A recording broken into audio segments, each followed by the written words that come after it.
நமக்கான எவ்வளவு முக்கியமான பிரச்சனைக்காக அழைச்சிருக்கோம்னு மனசில் வச்சுக்கிட்டு இங்கே வந்திருக்கக்கூடிய அனைத்து கட்சி தலைவர்களுக்கும் பிரதிநிதிகளுக்கும் என்னுடைய நெஞ்சார்ந்த வணக்கத்தை நான் தெரிவித்துக் கொள்ள விரும்புகிறேன். தமிழ்நாடு அரசின் சார்பில் உங்களையும் வருக வருக என்று நான் வரவேற்கிறேன். தமிழ்நாடு மிகப்பெரிய உரிமை போராட்டத்தை நடத்த வேண்டிய நிலைமைக்கு தள்ளப்பட்டிருக்கிறத உணர்த்துறதுக்காக தான் இந்த அனைத்து கட்சி கூட்டத்தை ஏற்பாடு செஞ்சிருக்கிறோம். தொகுதி மறுசீரமைப்பு என்னும் கத்தி தென்னிந்தியாவோட தலைக்கு மேலே தொங்கிக்கிட்டு இருக்கு. இதனால தமிழ்நாடு கடுமையாக பாதிக்கப்பட்டிருக்கு. இன்னைக்கு தமிழ்நாடு 39 நாடாளுமன்ற இதை குறைக்கிற அபாயம் நெருங்கிக்கிட்டு இருக்கு. ஒன்றிய அரசு 2026ஆம் ஆண்டில் மக்களவை தொகுதிகளோட எண்ணிக்கையை மறுசீரமைப்பு செய்ய போகுது. பொதுவாக இதை மக்கள் தொகையை கணக்கிட்டு தான் செய்வாங்க. மக்கள் தொகையை கட்டுப்படுத்தணும் என்பது இந்திய நாட்டோட மிக முக்கியமான இலக்கு. அந்த இலக்கில் நம்ம தமிழ்நாடு வெற்றி பெற்றிருக்கு. பல பத்தாண்டுகளாக வெற்றிகரமான குடும்ப கட்டுப்பாடு திட்டங்கள், பெண்கள் கல்வி மற்றும் சுகாதார முன்முயற்சிகள் மூலமாக நாம் இதை சாதிச்சிருக்கிறோம். இப்போ இருக்க 543 நாடாளுமன்ற தொகுதிகளில் தொடர்ந்துச்சுன்னா மக்கள் தொகை குறைவாக இருக்கிறதுனால நம்முடைய தொகுதிகளின் எண்ணிக்கை குறைக்கப்பட வாய்ப்பு இருக்கு. தமிழ்நாடு மொத்தமாக 8 மக்களவை இடங்களை இழக்கும்னு சொல்றாங்க. அதாவது 39 எம்பிக்கள் கிடைக்க மாட்டாங்க, எம்பிக்கள் தான் இருப்பாங்க. நாடாளுமன்ற தொகுதிகளோட எண்ணிக்கை 848 உயர்த்தப்பட்டு தற்போதைய விகிதாச்சாரத்தின்படி மறுசீரமைப்பு செய்யப்பட்ட நமக்கு கூடுதலா 22 தொகுதிகள் கிடைக்கணும். ஆனா தற்போதைய மக்கள் தொகையின்படி மறுசீரமைப்பு செஞ்சா 10 தொகுதிகள் தான் கூடுதலாக கிடைக்கும். இதனால நான் 12 கூடுதல் தொகுதிகளை இழக்க நேரிடும். இந்த 2 முறைகளிலுமே நமக்கான பிரதிநிதித்துவம் குறைஞ்சு அதிக மக்கள் தொகை கொண்ட மாநிலங்களுக்கு அதிக பிரதிநிதித்துவம் கிடைக்கும். இதனால தமிழ்நாட்டுடைய குரல் நசுக்கப்படும். இது வெறும் உறுப்பினர்களோட எண்ணிக்கையை பற்றின கவலை இல்லை, நம்ம தமிழ்நாட்டோட உரிமை சார்ந்த கவலை. நம்ம தமிழ்நாடு எதிர்கொள்ளவிருக்கக்கூடிய இந்த முக்கியமான பிரச்சனையில் எல்லா அரசியல் கட்சிகள் மற்றும் தலைவர்கள் ஒன்றிணையணும் என்ற வேண்டுகோளை உங்க எல்லாரும் முன்னாடியும் நான் வைக்கிறேன். எல்லா கட்சிகளும் கட்சி எல்லைகளை கடந்து குரல் கொடுக்கணும் அப்படின்னு கேட்டுக்கிறேன். மக்கள் தொகை அடிப்படையில் மறுசீரமைப்பு செஞ்சா அது தமிழ்நாட்டோட மக்களோட பிரதிநிதித்துவத்தை எண்ணிக்கையை குறைச்சிடும். எனவே இந்த சதியை நாம் அனைவரும் சேர்ந்து முறியடிச்சாகணும்.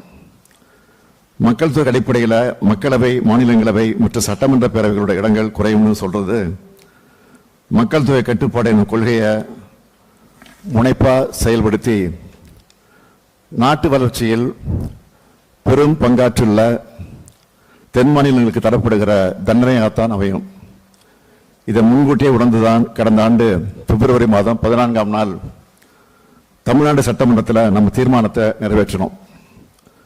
தமிழ்நாட்டோட உரிமை, கூட்டாட்சி கருத்தியலோட கோட்பாடு, தமிழ்நாட்டு மக்களோட பிரதிநிதித்துவம் உள்ளிட்ட எதுவும் பாதிக்கப்படக்கூடாது என்பதை தீர்க்கமா திடமா அப்பவே நாம வலியுறுத்தி இருக்கிறோம்.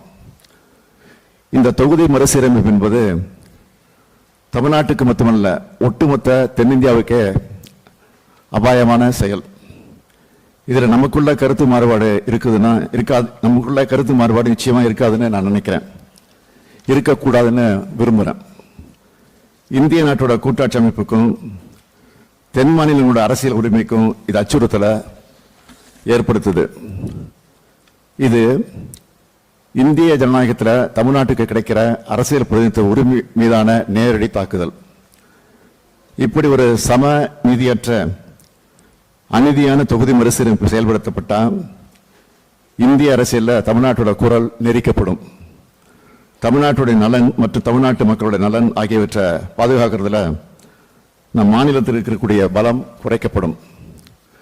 39 எம்பிக்கள் இருக்கும்போது நம்ம எழுப்புற குரலையே ஒன்றிய அரசு ஏற்க மறுக்கிற நிலையில் இந்த எம்பிக்கள் எண்ணிக்கை இன்னும் குறைக்கப்பட்டாலும் அது தமிழ்நாட்டுக்கு கிடைக்கப்பட்ட அழிக்க முடியாத அநீதியா மாறும் என்பதை எல்லோரும் நினைச்சு பார்க்கணும். எனவே நம்முடைய நிலைப்பாட்டை அழுத்தம் திருத்தமா ஒரே சிந்தனையோடு எடுத்தாகணும். வர இருக்கிற இல்லைன்னா எதிர்காலத்தில் நடைபெற இருக்கிற மக்கள் தொகை கணக்கெடுப்பு அடிப்படையில் மேற்கொள்ள இருக்கும் மக்கள் தொகை அடிப்படையிலான தொகுதி மறுசீரமைப்பு, அந்த சீரமைப்பை நாம் கடுமையாக ஆணித்தரமாக எதிர்க்க வேண்டிய காலகட்டத்தில் இருக்கிறோம். எனவே உறுதியான ஒரு தீர்மானத்தை நிறைவேற்ற வேண்டும் என்று சொல்லி நான் அந்த தீர்மானத்தை முன்மொழிகிறேன். தீர்மானம்: இந்திய நாட்டின் கூட்டாட்சி அமைப்புக்கும் தமிழ்நாடு மற்றும் தென்னிந்திய மாநிலங்களின் அரசியல் பிரதிநிதித்துவ உரிமைக்கும் மிக பெரும் அச்சுறுத்தலை ஏற்படுத்தக்கூடிய மக்கள் தொகை அடிப்படையிலான நாடாளுமன்ற தொகுதி மறுசீரமைப்பை இந்த அனைத்து கட்சி கூட்டம் ஒருமனதாக கடுமையாக எதிர்க்கிறது. நாட்டின் நலனுக்காக மக்கள் தொகை கட்டுப்பாட்டை முனைப்பாக செயல்படுத்திய ஒரே காரணத்திற்காக தமிழ்நாடு உள்ளிட்ட தென் மாநிலங்களின் நாடாளுமன்ற பிரதிநிதித்துவம் குறைக்கப்படுவது முற்றிலும் நியாயமற்றது.